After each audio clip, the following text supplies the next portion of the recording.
So, got a question. A couple people were asking me what I did before I went to Indoc, or what I do to prepare for Indoc.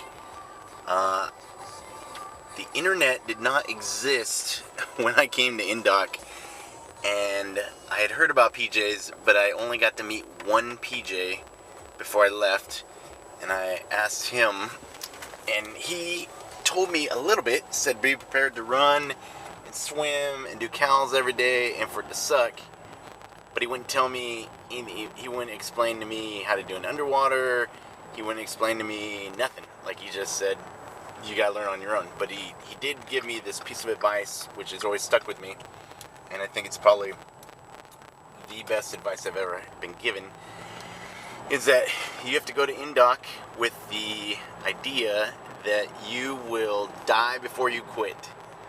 And since we will not let you die and you're not going to quit, you have no other option but to pass. That I like that. It's simple, it's easy, it's something that my mind can wrap itself around. You know, it's not some mathematical equation. It's just simple. You want to do it, you do it. It's all willpower. Anything you want to do in life, if you want to do it and you put your mind to it and you work hard enough, you'll get it. And if you don't get it, then you don't get it. But you'll be a better, stronger, smarter, more wisdom-having person. And I think that's what's important, because not everyone's going to be a PJ, not everyone's going to be a doctor, not everyone's going to be a pilot. That's just life, the way it is. And so I'm okay with that. You know, I mean, you get what you give out of life, and you got to give all you got. So before I got to Indoc, I knew what a PJ was. I knew that they went and did crazy stuff, but that was about all I knew. So to prepare for it, although he did tell me to work on my running, but not to run too much, because you didn't want to get shin splints. So I rode my bicycle everywhere. I lifted whenever I could. I swam. I grew up surfing, so I surfed all the time. I think that's what helped me. Some of those big wave hold downs, help.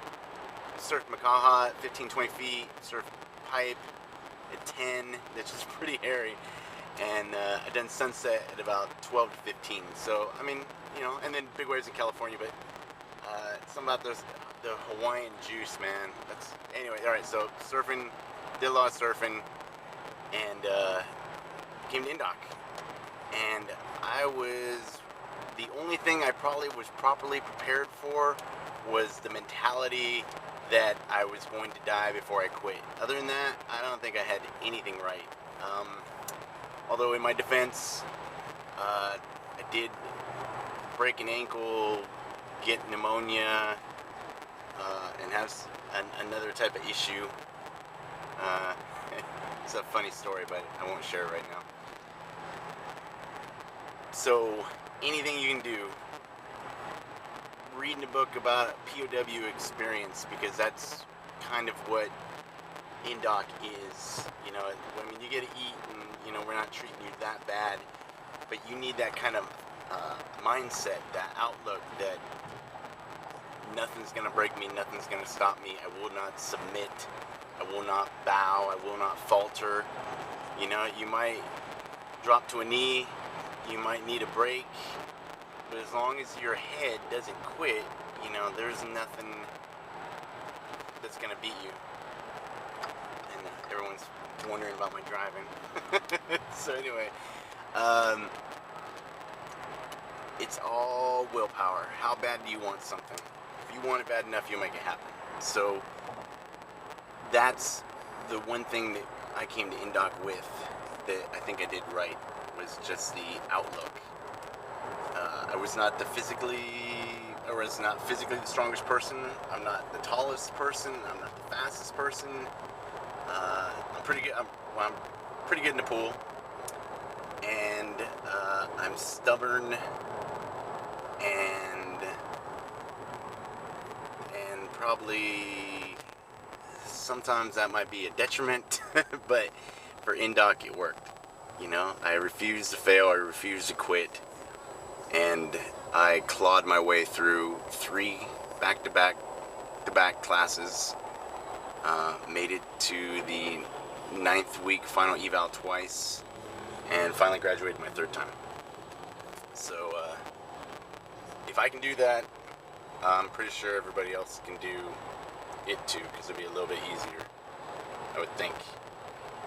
So, what is my fuel? My fuel for Indoc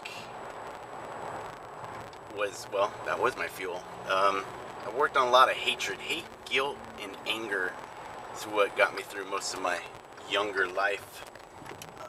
As I've gotten older, I've learned that those are not exactly renewable or healthy sources of energy, but they work. So if you need little hatred, anger, and guilt to get you through your day at Indoc, it works. If you can find some other happier alternative source, you know, where you just maybe have faith in God or faith in yourself or things of that nature, go for it, because it'll work and help you in the long run. But if you just need to be pissed off to graduate, then you know you just need to be pissed off and just, you know, find a way, make a way, see a wall, you're going over it, through it, under it, whatever it takes. That's what you need. And I think that leads into the 3-day window, which Sergeant Kilbride, who was a commandant when I finally graduated, but is now an instructor with me, always preached. And the idea is you live in a 3-day window. You got today, tomorrow, and yesterday. You're allowed to contemplate, you know, how your day went yesterday. You can be aware that there is a tomorrow, but everything is about today. All you got to do is get through today, and you'll get to tomorrow. So sometimes your 3-day window has to break down into a 30-minute window. So 30-minute window is, I just got to make this next run. I just got to make this next set of cows. I just got to make it through the next 30 minutes. Sometimes that 30-minute window breaks down to a 30-second window. All I got to do is this next underwater. All I got to do, one more stroke, one more kick, one more push, one more whatever. You break your little window down into increments that you can survive. You know, and I'm not saying survive and you're going to die. In your head, you might think you're going to die. But if your mindset and your heart are pure with what you want for your goal, whatever your goal is, you want to reach the top of Everest, the way to get to Everest is one step at a time, going up that hill. The way to get through Indoc is one step at a time to get up that hill, to get to pararescue, to get to go do really cool stuff, to fly around and, you know, have a great time. All that will happen. You just got to put one foot in front of the other, just keep finning. Whatever you need to do, you do it, you know, and teamwork. So if you've got a good team, or if you got some guys you're working with and you're taking care of each other, how can you not pass? It's my whole basic theory on buddy breathing. If you and your buddy are working together to pass, how can you fail? Anybody? Exactly. So if my goal is that you're going to make it, your goal is that I'm going to make it, and my goal is that you're going to breathe, and your goal is that I'm going to breathe, and we work together as a dais, see Gates of Fire, how can we fail? You can't fail. It's impossible. But you have to put forth that effort. You know, you have to give everything you got. You need to be willing to give 150% all the time. You know, and I know that people say, well, there's no such thing as 150%. 150% is everything you've got. If I'm sick that day and 75% is everything I got because, you know, I'm not feeling well, as long as at the end of the day you know you gave everything you had that day, that's good enough for me. That will get you through. You know, some people come to Indoc and they walk right through it and they have no problems at all. And some people get to Indoc and it's like, you're clawing for every centimeter you can get. Yeah, personally, I'd rather have somebody that had to work hard to get through Indoc than somebody who was able to pass through Indoc and was like, it wasn't that hard. Because those are the guys that haven't been challenged and haven't been tried, and or maybe they were totally prepared, but most likely they're not prepared. They're just luckily physically able, and maybe they've never had challenges in their life. I've been here 8 years as an instructor. I got 18 years as a PJ, and had a young airman. He's a PJ now. His father was a PJ. I love them both, good dudes. But he had tattooed said, "Born to win," and he had never failed or lost a game or nothing. And I stomped him every day, in a good way, not in a bad way. But I was on him because he needed to learn. He was cocky and arrogant and thought that he knew everything about Indoc. In contrast, there was another kid whose father I also knew, who was a PJ, and his father didn't tell him anything, but he was very quiet, and you gotta be a silent professional. You can't be loud and boisterous. If you want to be loud and boisterous, go do some other job. If you want to be silent and professional, be a PJ, because nobody knows who we are. There are no movies about pararescue, and everybody, oh yeah, I think I knew a PJ once, or I saw one. We might as well be some rare animal. But so you gotta be prepared to fail.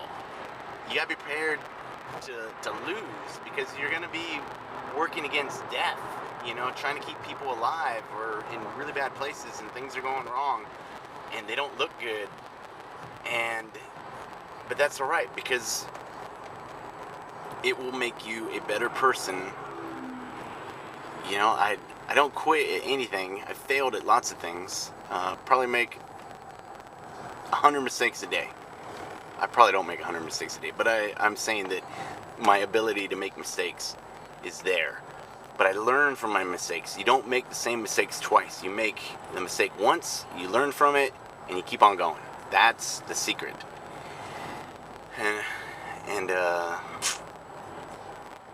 Yeah, so come to Indoc, be prepared. The house always wins, but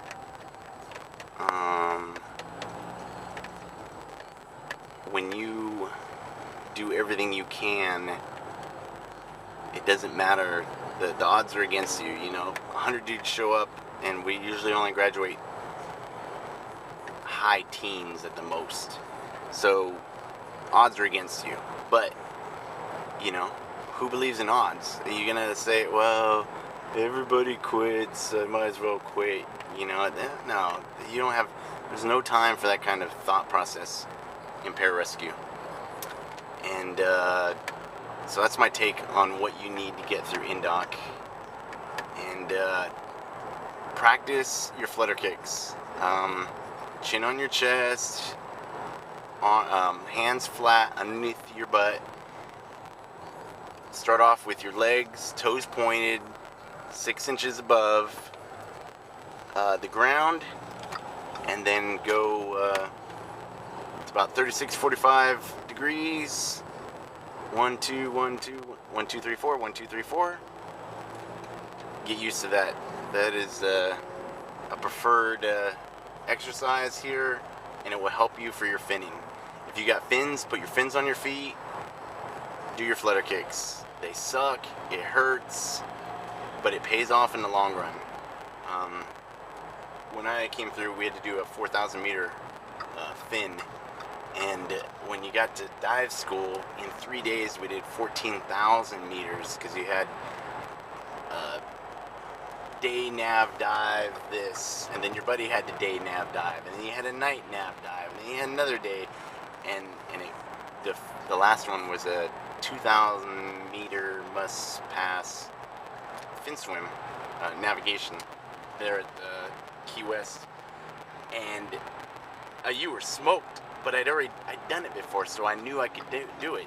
Going to Indoc, I'd ran a half marathon, So I know I can run a half marathon. I know I can run a full marathon.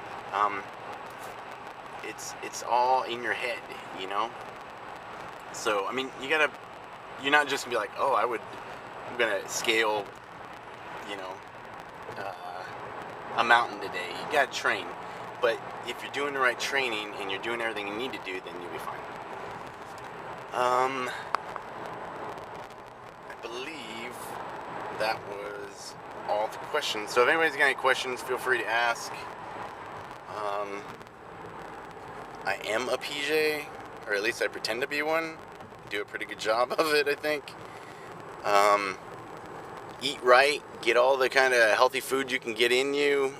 You know, you won't be able to take, the only thing you can take here is a multivitamin. So there's that. Don't get all crazy and show up with supplements. Supplements are good, but you can't use them once you get here. So you use vitamins. Flutter kicks. Yeah, I think that's about everything that I was asked to cover.